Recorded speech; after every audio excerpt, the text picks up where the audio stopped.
Beredar video yang memperlihatkan seorang mahasiswa mampu menyelesaikan skripsi dalam waktu 2 bulan dan viral di TikTok. Video tersebut diunggah oleh akun TikTok bernama @sarjana lulusan cum laude. Dalam video itu, diperlihatkan seorang mahasiswa yang menjalani proses pengerjaan skripsi dari bimbingan dengan dosen pembimbing hingga melakukan ujian skripsi.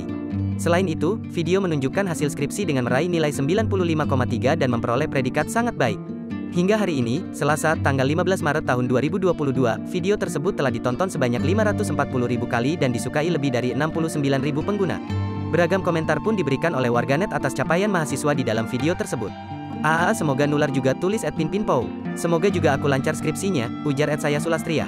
Bismillah semoga nular, tulis @si_zodiak Libra 6. Masya Allah hebat kak, bismillah sun nular dapat nilai terbaik seperti kakak, kata Akeong _anak pak 04 Mengenai video tersebut, Tribun News telah mengkonfirmasi pengunggah dan sekaligus sosok di dalamnya. Ia adalah Abdul Majid dan merupakan mahasiswa dari Fakultas Tarbiyah dan Ilmu Keguguran jurusan Manajemen Pendidikan Islam di UIN Sultan Haji Muhammad Idris, Samarinda.